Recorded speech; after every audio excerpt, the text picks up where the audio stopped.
Now we have a panel discussion on CFO Lens, mapping the reality and finding the next turning point. This panel will discover the CFO's strategy of handling business in an unpredictable era. I would like to invite Amol Dete, editor ETCFO, to moderate this discussion. Over to you, Amol.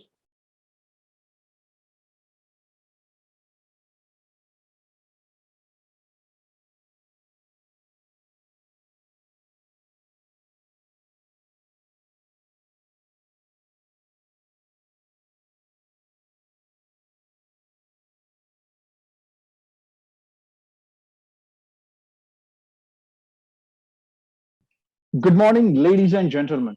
Thank you for joining in the first very session of the day. I have the top leaders with me, and we are going to explore various aspects of CFO's functional areas today. As you see, GST numbers are supportive, but inflation is rising. Credit demand is low. The situation looks better than what it was, but CFOs want to hold on to their capex plans and continue with zero budget approach because uncertainty still continues. Hence, it's very crucial to understand how to deal with the reality. And in this session, I'm going to explore the same because mapping the reality is our theme. But before we begin, let me suggest you to please post your questions, feedback on the comment box on your right side, and also share your thoughts on the social media using a hashtag ETCFO Turning Point. So, ladies and gentlemen, let's begin. I have with me my first speaker, Mr. Giri Giridhar, the CFO of Indian Hotels. Mr. Giridhar, glad to have you. Thank you, Amol. My next speaker is Mr. Gopal Mahadevan, the CFO of CFO Lens. Mr. Mahadevan, glad to have you. Likewise, pleasure to be here. My next speaker is Mr. Manas Datta, the Group CFO of Vocard. Mr. Datta, glad to have you. Thank you so much, my pleasure. And my next speaker is Mr. Kaushik Mitra, Senior Director, Cloud ERP, Oracle India. Mr. Mitra, glad to have you. Thanks a lot, Aman, for inviting me. I have Mr. Ritesh Tiwari, the CFO of HUL. Mr. Tiwari, glad to have you. My pleasure being here today. Thank you. Thank you. So, gentlemen, to begin with, I have a common question for all of you. Obviously, I have some specific questions and a few common questions.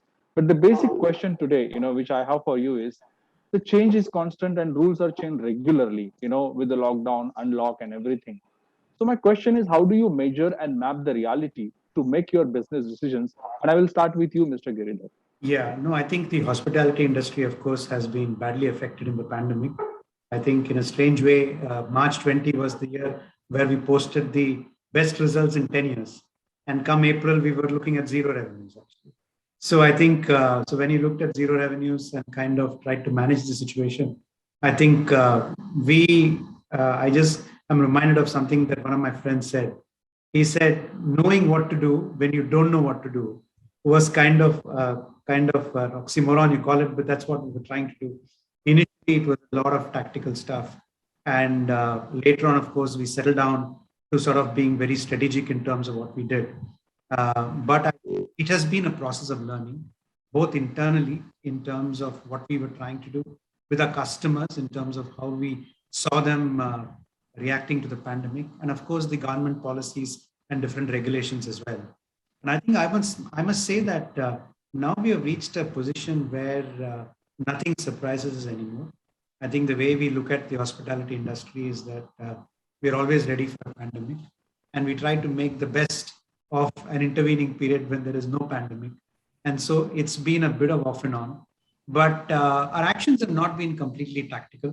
I think what we have tried to do in this period is kind of combine the tactical, which was much more in the beginning, to being much more strategic as we go forward. That's the way we kind of look at it, reactive initially, proactive subsequently, a mix of both as we go forward. Okay, noted your points, and that's good to begin with, Mr. Giridhar. I will come to you, Mr. Mahadevan. What is your thoughts? Well, this is something which is unprecedented. Nobody would have forecast that you would have a situation where all of us will be wearing masks for 2 years and sitting at home and actually inquiring when you're going to come to office. It's the first question that we ask: are you working from home or from office? These are conversations which we would not have even thought would exist 2 years back.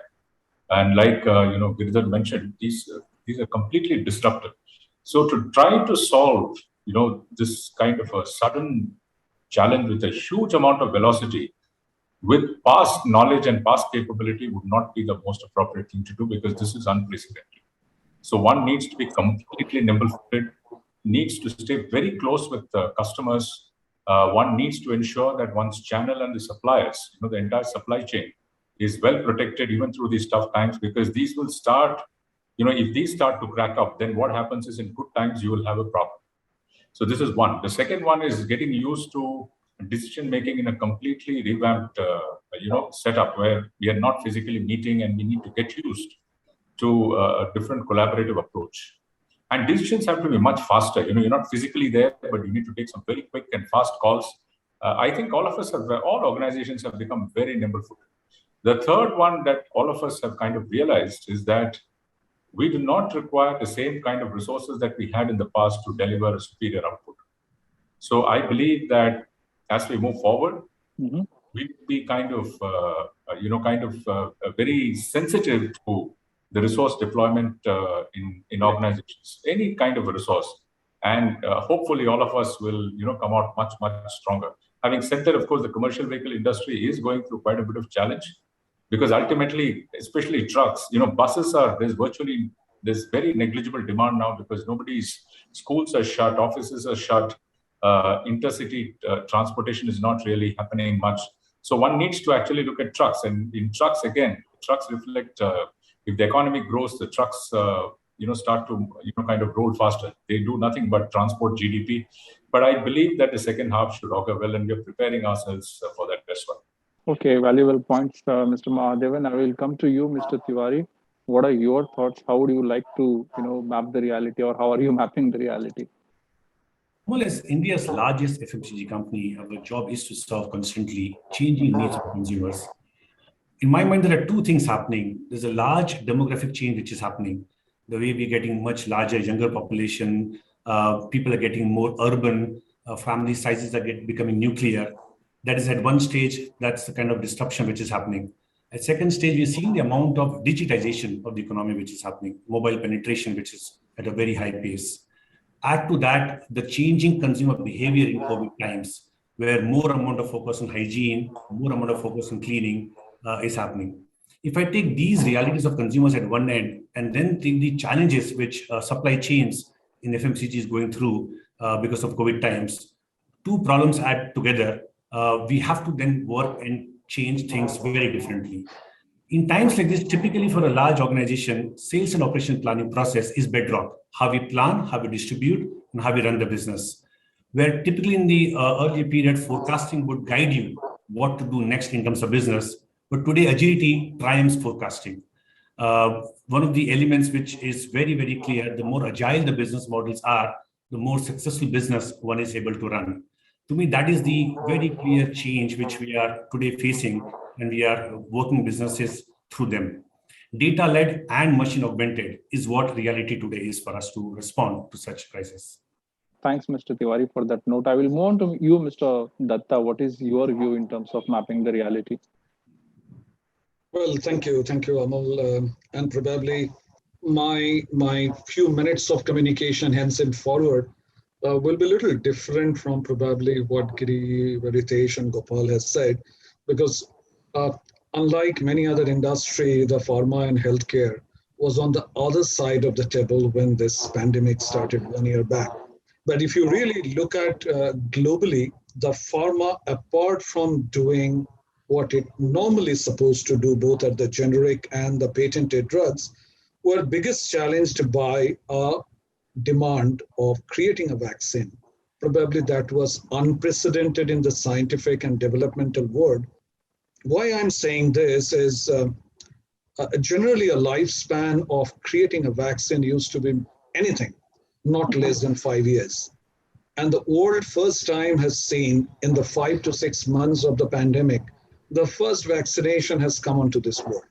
Be it, you can say, as a scientific miracle, or you can call it as an augmented reality, or you can call it as an AI-driven clinical trial processes, which people have never ever seen. And also a coordinated effort by the regulators to approve a vaccination drive for the entire world is also very, very, very, I will say it's like a science fiction magazine rather than a real. So probably going forward, taking in view the last 1.5 year of the pharma industry, in my feel is that uh, it will be challenged the way the clinical development and the drugs development take place, and the entire universe, the entire human race will get benefited from this because it was completely de novo and completely different. So going forward, probably the various kinds of developmental processes will be much faster and will be much driven by a required kind of an artificial intelligence and data sciences. On the other side, I have seen personally, both in India and abroad, how we also as a manufacturer also stood up to the situation. We started manufacturing the AstraZeneca vaccine in the UK at the fastest possible time. By December, we were up and running, and we today doing almost 50% of the UK population vaccinated by manufacturing AstraZeneca vaccine in our UK facility. And on the other side, in India, I think the healthcare system has seen probably the biggest challenge ever. Without getting into much details on that, hats off to the healthcare people from the grassroots level to the doctors during this period. What they have done, probably nobody could have even imagined. I have personally seen their days and nights. People did not go to their families for weeks together. And that's what is unprecedented. As a finance professional, may not be very relevant, but as an industry, it was very, very different. Hopefully, going forward, it will be equally better and every day better. Very, very meaningful thoughts, Mr. Datta. And we copy you. Whole nation agrees with the kind of work, the conviction, and the contribution that the health worker have, given to this country in last 15 months. Moving ahead, Mr. Mitra, I will bring you here and maybe tweak the same question which I asked to the CFOs on how are they mapping the reality. Maybe I will tweak it for you simply because you come from a tech background and CFOs already spoke about technology here. So my question to you, Mr. Mitra, is, what are the new challenges for CFOs in mapping the reality when businesses are facing a need, for accelerated digitization strategies and innovation, pressure in a post-pandemic business environment? A great question, Amol. But firstly, an opening comment. Though I am from the technology industry, I really faced, we faced similar challenges like the others.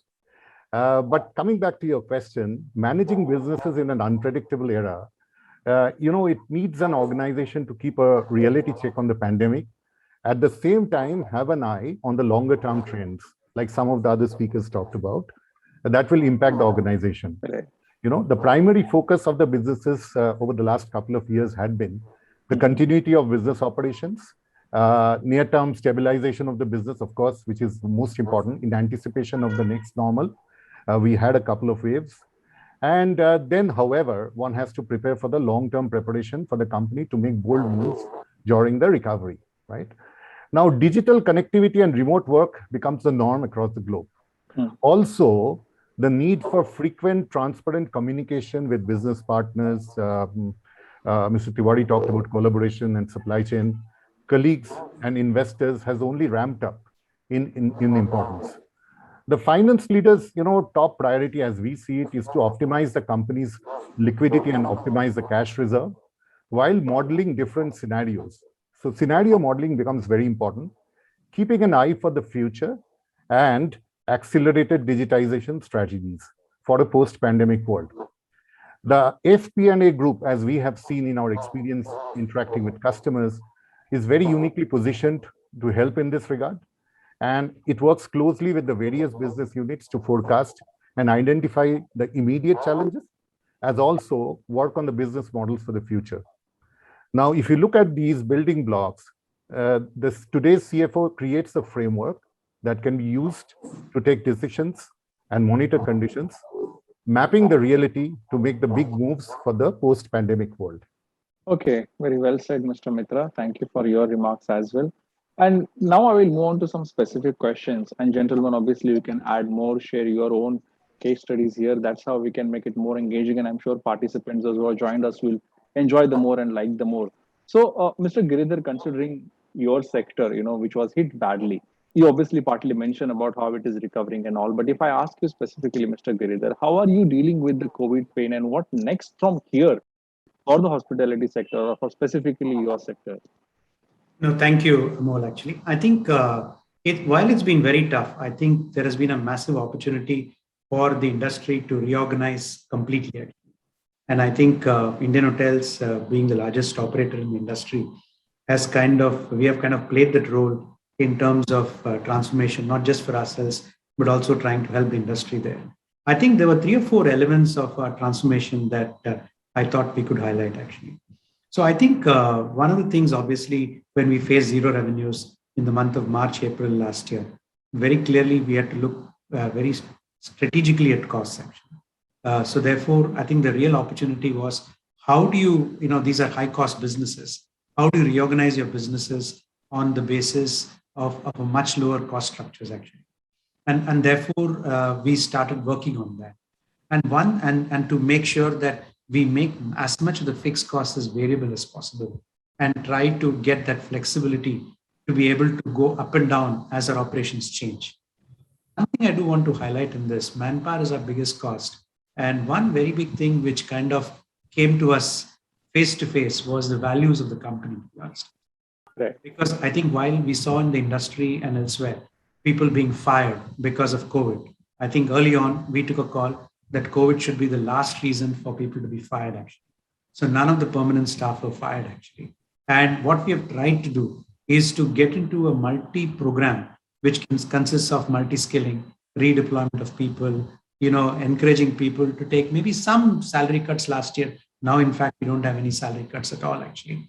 I think we have been trying to work on the manpower front in a very significant way to make sure that one, beyond recruiting, which we stopped, we are able to redeploy and we are able to bring down our manpower costs. That for me was seminal in terms of how a business need in terms of cost reduction can be intermarried with the value systems of the company. So that's number one.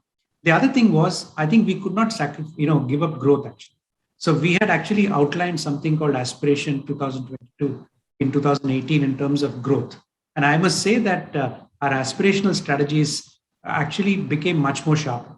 So for instance, in the hospitality industry, we talk of asset-light growth where people don't invest in properties, but they kind of get into managing properties actually. In fact, that only accelerated during the pandemic actually. So therefore, we were able to accelerate the asset-light growth. So that was number one. Number two was that we started building the blocks, as we had to build for the long term. So we had to create the building blocks for new businesses actually. Arising out of the pandemic, we started a digital only business in terms of food delivery called Cumin actually, which is today present in 18 cities. And we have done, multiple, millions of meals have been given across the country actually. So that is a completely new business which grew out of the pandemic. Before the pandemic, we had started taking villas from the Tata Group in coffee plantations for the purpose of marketing. But the pandemic, we saw customers kind of gravitating towards hiring whole villas. So today we are building what we believe is a 500 villa business across the country, which will cater to the needs of our customers actually. So completely 2 new businesses started actually. And we continue to work in terms of our existing strategies in terms of really looking at what our customers want. If foreigners cannot come to India because of the pandemic, we said there are 20 million Indians who travel outside India for their holidays. So how can we redirect them actually? We became much more what we call as agility actually, strategic and agile in terms of trying to very quickly respond to changing trends actually, which means almost every month we have different kinds of promos which kind of deal with different situations actually to maximize. In fact, one thing I do want to say vis-a-vis customers is that our trust with the customers has only gone up. We measure the trust in an interesting way.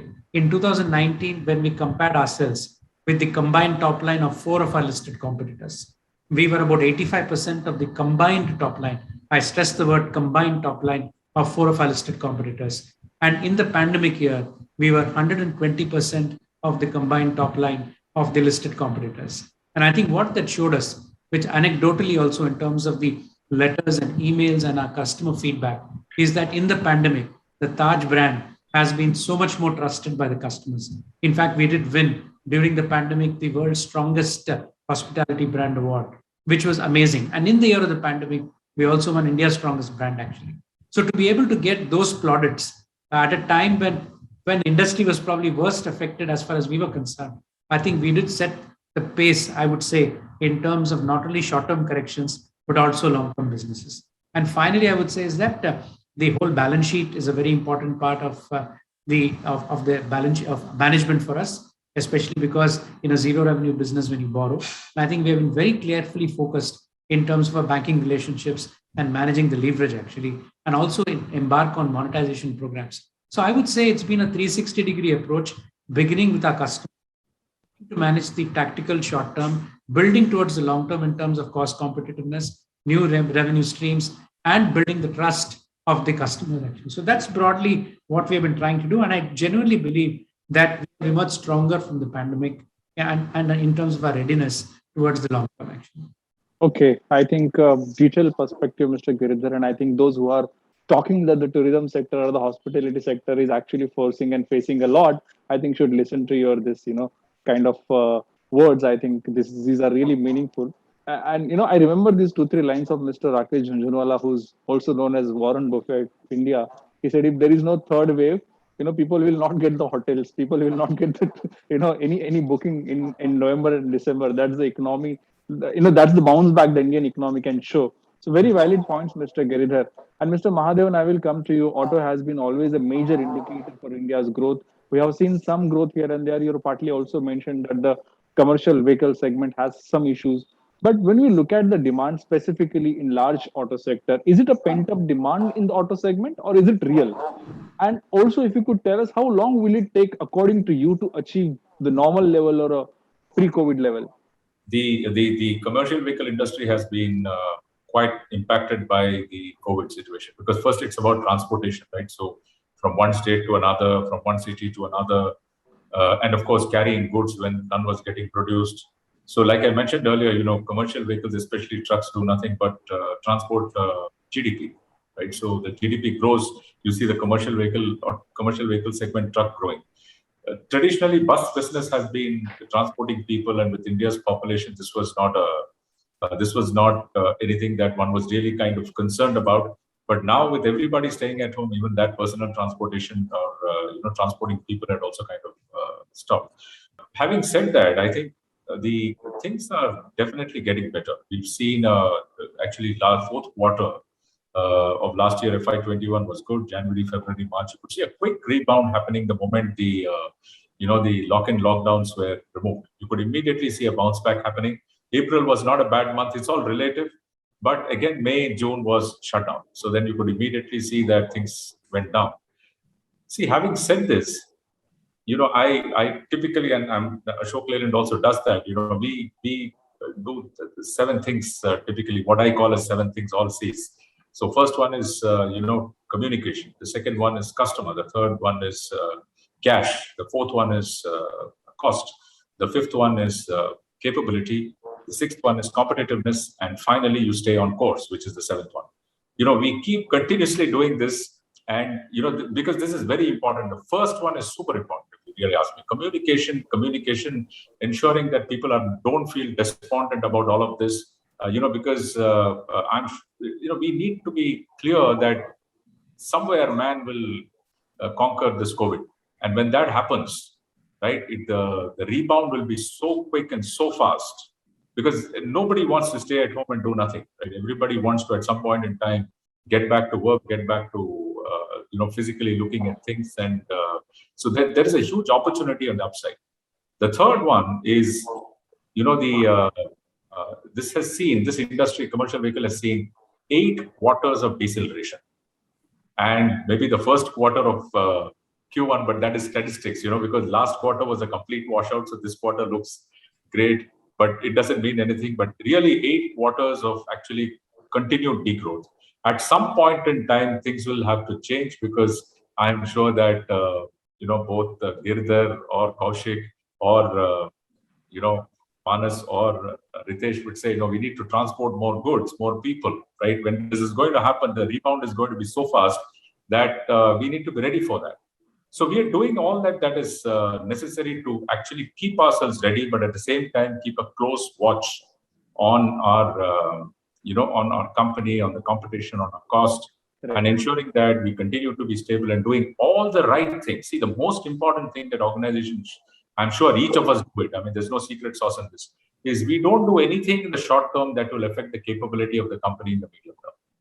Be it in people, be it in products, be it in services, especially customers and vendors and our own people. It's important to ensure that we continue to invest in them. And I am kind of traditionally an optimist. So I believe that the second half, if the third wave does not come in and comes in very, it's not very tough. Like the pundits are saying, the third wave could be just a very mild one. If that happens, I'm optimistic that things will rebound quite well. Right, Mr. Mahadevan, thank you for that optimism. And I think let's hope that there won't be any third wave. And I'm so sure the financial participants or the financial executives, those who are watching this show, will not like the 7 C's, but the 7 wonders that you just shared some time back. Thank you so much, Mr. Mahadevan. And Mr. Tiwari, I will come back to you, and I would like you to tell us, because FMCG has been a very important sector. In fact, they used to always say that no matter what happens, FMCG will always grow. And invest your money into FMCG stocks. So that was always the story. So considering the challenges that we face now, how are you trying to build a pandemic-proof balance sheet, Mr. Tiwari? How are you also trying to make a pandemic-proof supply chain and streamlining the vendor management so that the distribution will be seamless? Yeah, but so let me answer this from two different perspectives. From a portfolio perspective, at Hindustan Lever, we have 85% of the business which is focused on hygiene and essential products. In times of pandemic, these products have been very resilient and people have continued to consume these products. Where we have seen impact is areas where mobility-linked consumption gets impacted. So when people have lesser occasions to go out, there are lesser consumption occasions and hence demand gets impacted. Post the peak of wave 2, which happened in May, June has seen a very good recovery. And the recovery continues in the current quarter, September quarter, between July and August. As we've seen lower infection rates in the country, we're seeing vaccination coming up, we're seeing increased mobility. With this increasing mobility, we are seeing consumption coming up. And hence that is helping the demand for various products which are discretionary in nature. We're also seeing rural, which did get impacted more compared to what it got impacted in wave 1. But rural has shown equally very strong resilience even in wave 2. And the way, in fact, the overall FMCG growth in the industry is still led by rural, where post wave 2 it has come back again very strongly.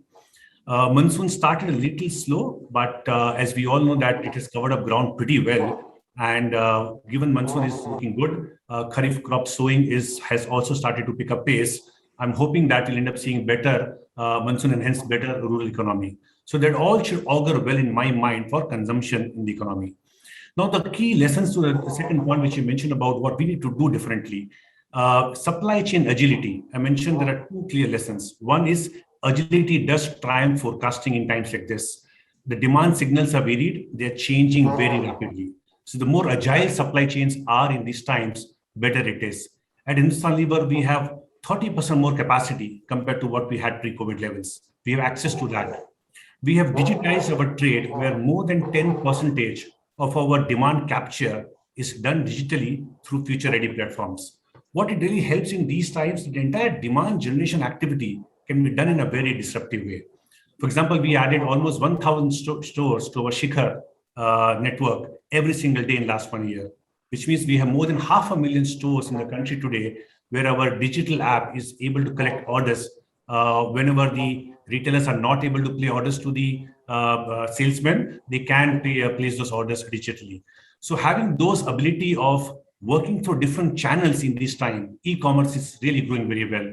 On an average, the business is doubled on e-commerce, given the pace with which consumers have loved the assortment which is available and the convenience of e-commerce offering. So that again becomes a pretty good advantage.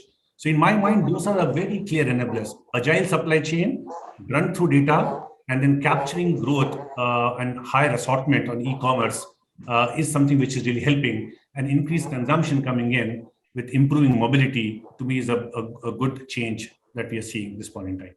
Valid points, Mr. Tiwari. Mr. Datta, I will bring you back here.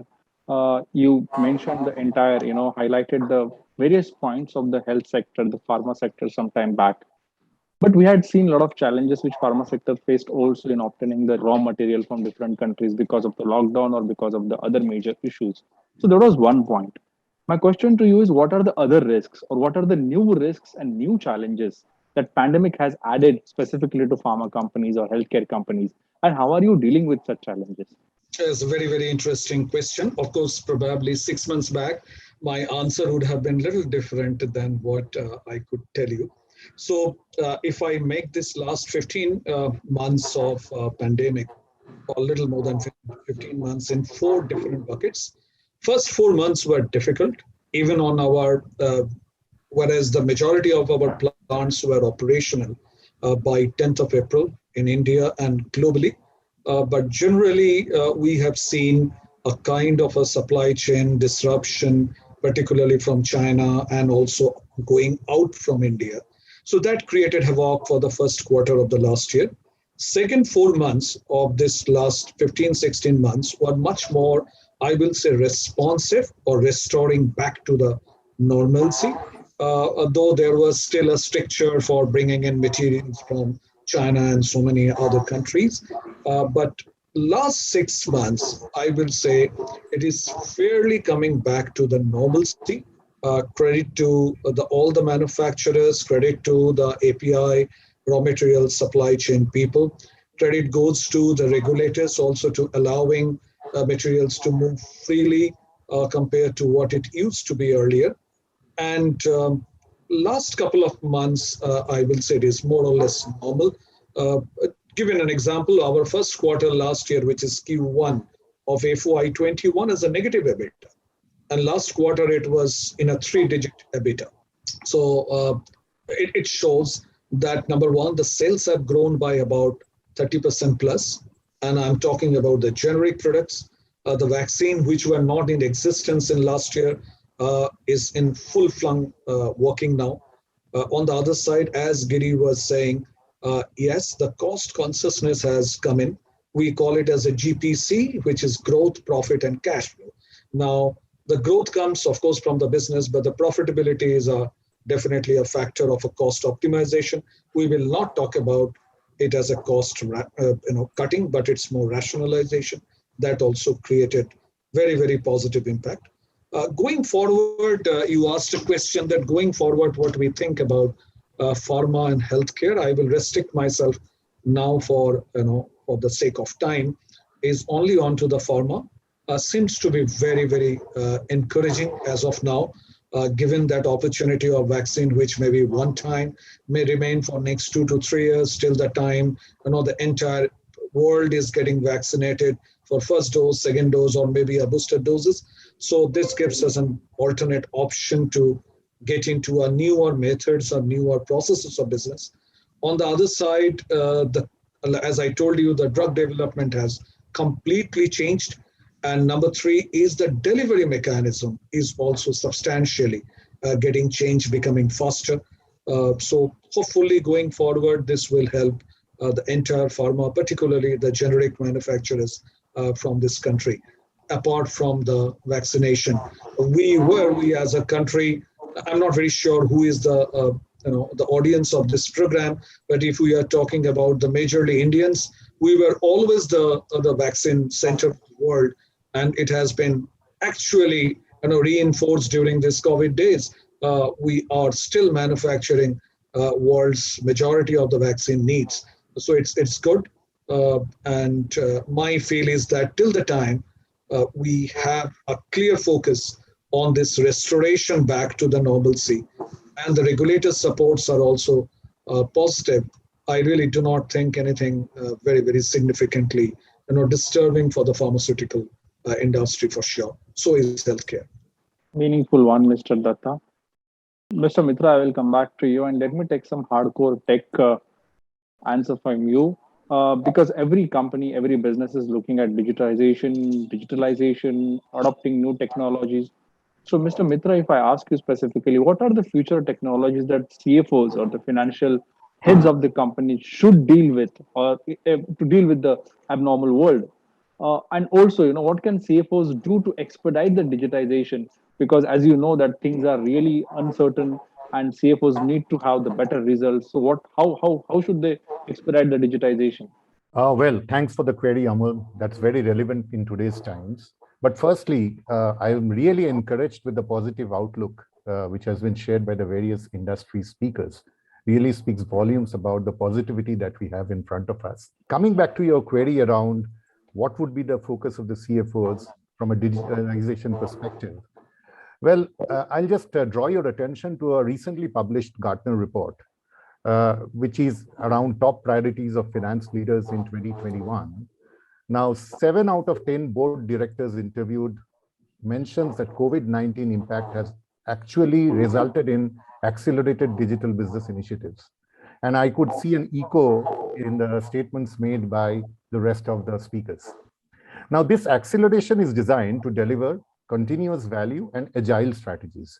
Ritesh talked about supply chain agility, real-time risk assessment and mitigation, better informed and faster decisions, and of course, process automation across the various functions.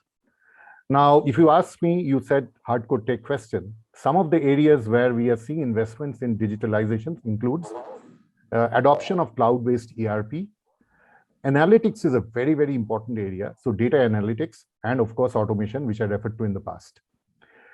Now, analytics, let me spend a bit of time on that. It has become a key driver on how value is created in most businesses.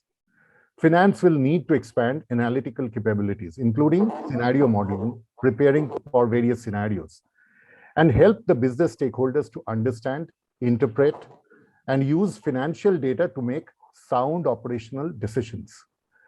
Now, that's a very important factor in today's world, where we have to analyze a lot of data and come to some meaningful decision making.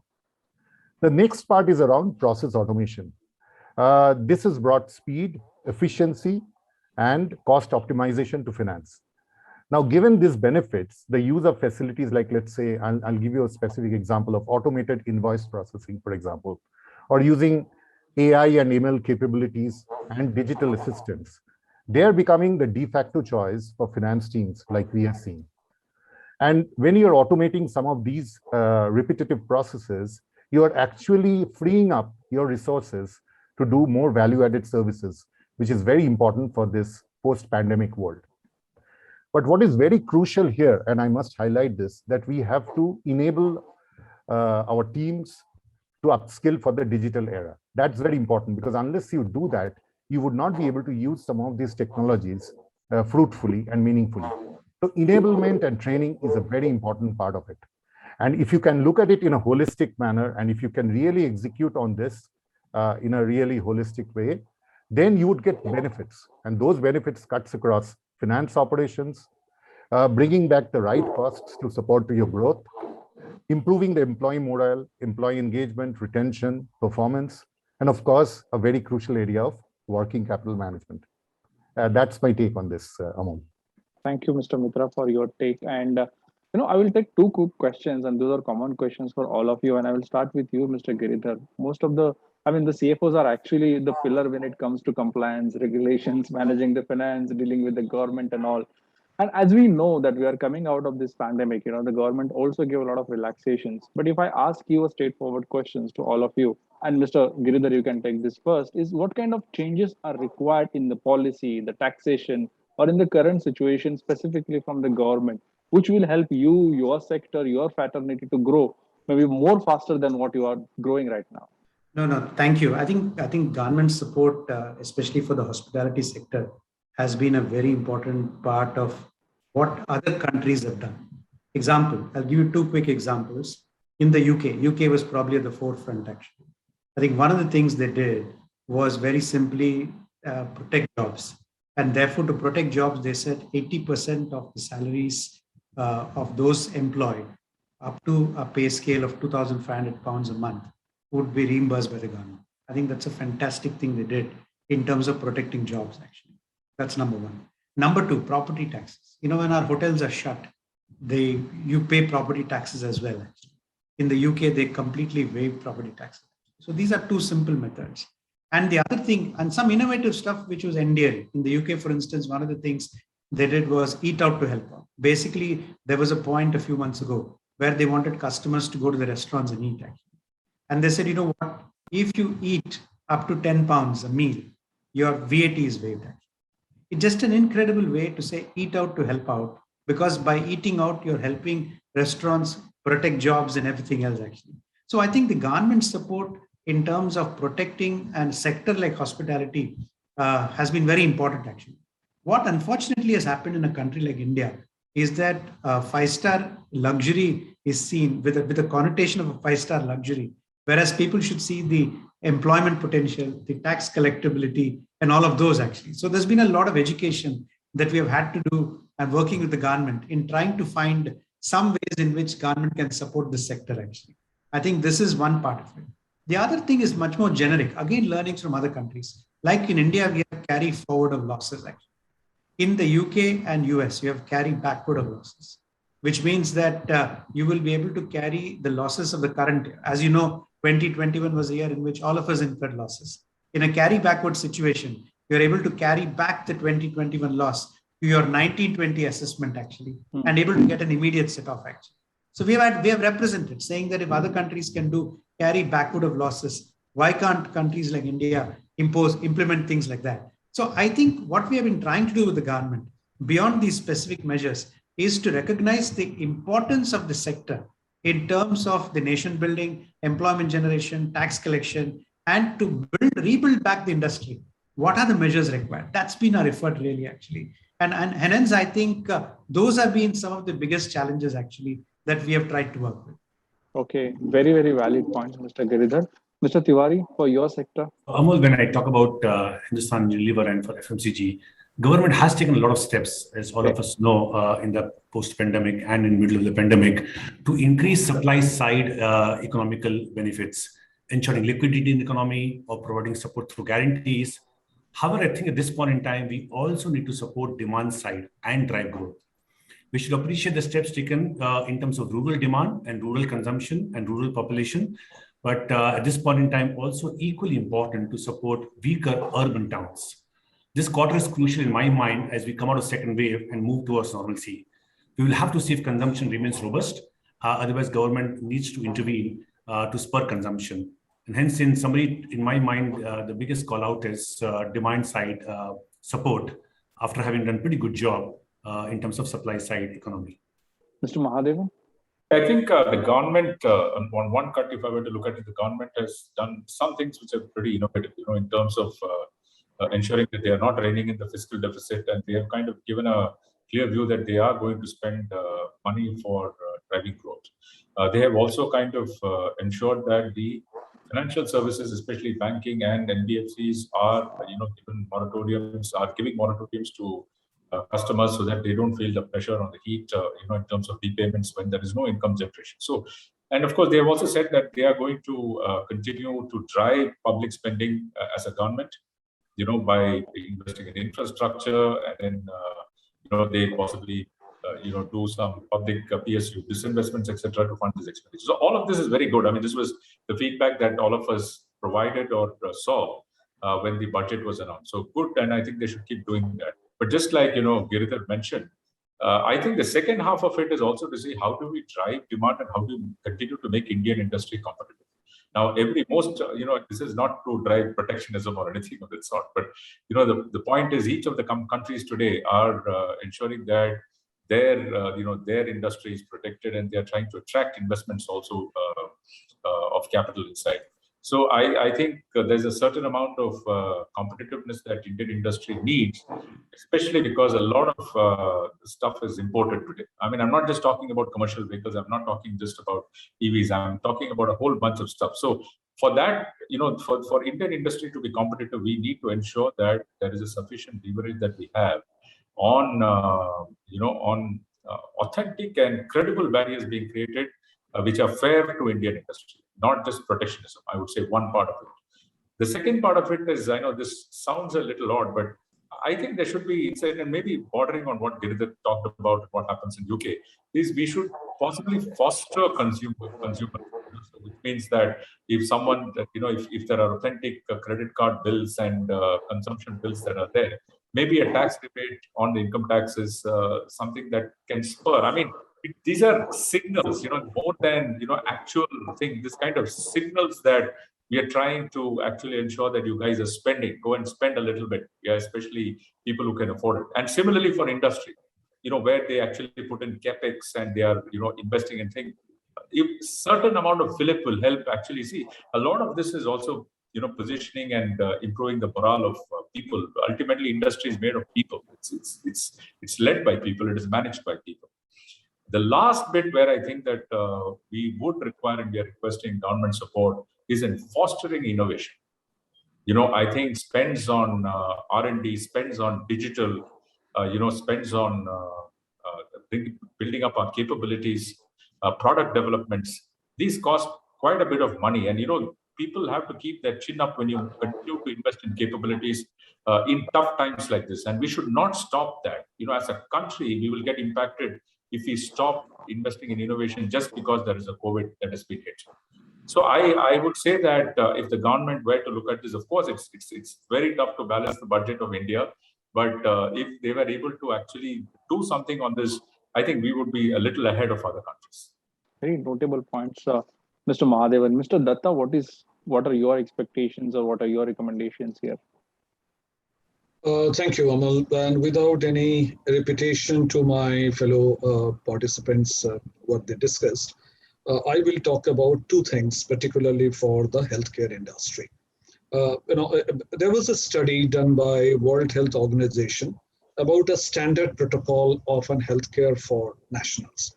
So it says that one country to be called as a healthcare self-sufficient is one bed per 250 people. Now, that's a very standard. It's not a luxury. So one bed for 250 people for a country like us, which is 130 crores people, more than 1.5 billion, close to 1.5 billion people. In today's context, it needs about 800,000 additional beds. And I'm not talking about any pandemic scenario where 800,000 beds are even otherwise is a daily need. So 800,000 beds needs approximately, again in today's cost, is about $35 billion. The numbers looks to be very, very mind-boggling. But for a country of $3 trillion, it is not even 1%. So what is happening today that the country is trying to grow at a space and at a pace which is definitely required, but the infrastructure of healthcare is still, if I may say, inadequate. And this $35 billion or $40 billion cannot be pumped in only by the government. It has to be a new generation, very, very thought-provoking way of creating a new healthcare facility. Now, this healthcare facility cannot happen by mergers and acquisitions because you need additional capacity. There probably a little more focus to give it to people who have a past experiences like us, who have experience in building world-class facilities of healthcare, right, should be given probably a possibility of a clearer pathway of financing, tax benefits, and so on and so forth. It is a meager in terms of the overall mightiness of Indian economy. This is very, very important. If we have to be the tomorrow's world's third largest economy, and I repeat it, to be a third largest economy, we cannot afford to lose it out. Okay. And on the other side, I will talk about the pharmaceutical delivery mechanism. Again, for 130 crores people, we talk about a supply chain.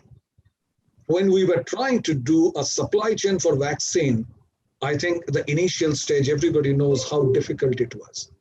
And today, with all the digital initiatives that there are many first-gen entrepreneurs, the startups are doing, we have an enormous ability and an infrastructure available today to allow the online pharmacies, given a faster regulatory approvals, so that we are coming out of not the clutches of so-called brick and mortar supply chain of the pharmacy, but also a new gen live pharmacy available to the healthcare service providers as well as to the consumers, which are which are like all of us. I think these two will need a very radical, thought process by the government. I'm hopeful people are listening to through this our forum, and there can be a substantially better job done.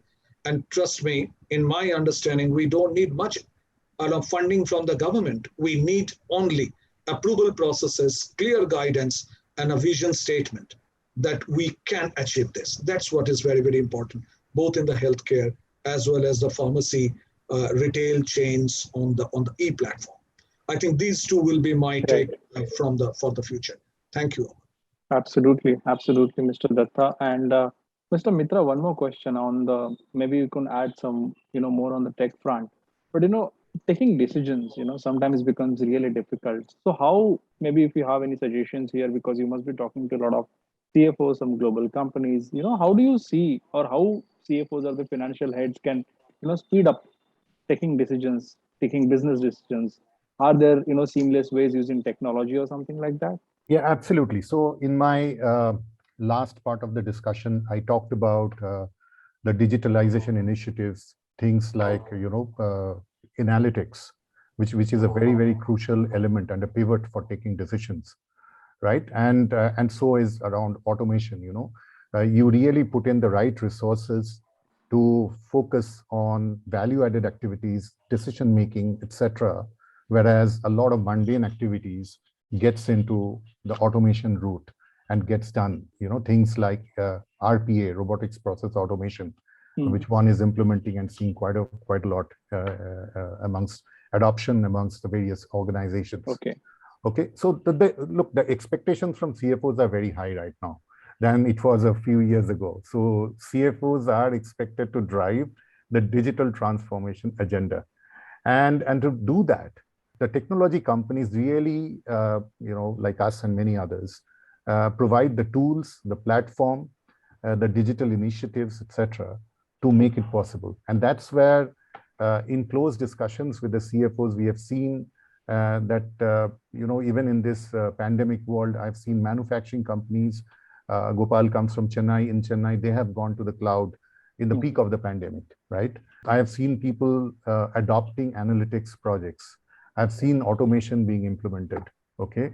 And people do understand that things are looking positive. All of this will be a thing of the past. And going forward, we need to be enabled. We need to use this window to be ready for the future. And that's where the technology companies have multiple tools, products, etc., which can be adopted and implemented to make it a reality for the CFOs. Right. I think, and with that, I have almost come to an end. But before wrap up, I will just take one question. Maybe you can call it a rapid fire, because the question is common for all of you. And maybe you can put it in as, what you can say, in as meaningful manner as possible, as short as you can. The question is, based on the theme, which is turning point. So Mr. Giridhar, the question is, what is the next turning point that you see for your sector, your company going ahead? No, I think the sector is definitely changing in terms of the way consumers are looking at our business, actually. And we are actually transforming to meet the needs of the customer. That is what I would say in terms of being able to deal with customer demands here very quickly. Okay, Mr. Tiwari, what is the next turning point? Digital transformation and sustainability. In my mind, these are the two elements and two clear items which are at inflection point today. Okay, very quick and very much meaningful, Mr. Tiwari. Mr. Mahadevan? Well, I would say 2 points from Ritesh, but I would say growth, digital, and ESG. I think there's a lot of sensitivity on ESG today, and I think there are a lot of opportunities in digital, and there is a lot of hope for growth. So with all of this, I presume that we would see a much better tomorrow. Mr. Datta? Transforming R&D and a very, very differentiated and fast-track clinical developments of the new drugs. World is going to change. From 10 years average, it will come down to less than 1 year. Okay. Mr. Mitra? So I'll call it DAA, Digital, Analytics, and Automation. This will propel the next level of growth and is the real turning point. Okay, very well, gentlemen. Thank you so much for sharing such a remarkable, meaningful insights. I'm sure participants must have enjoyed, and they will carry these thoughts with them. It is very important for the new generation and also the other companies to understand, how the dignitaries like you, how the leading companies, which you are representing, looking at the current situation and heading it ahead. So thank you so much for sharing your learnings and your experience at ETCFO Turning Point. Looking forward to have a great connect with you. Thank you so much, Mr. Giridhar, Mr. Tiwari, Mr. Mahadevan, Mr. Datta, and Mr. Mitra. Thank you so much. Thanks, Amol, and thanks everyone. Thanks a lot. Thank you, everyone. Meeting Thank you. Thank you.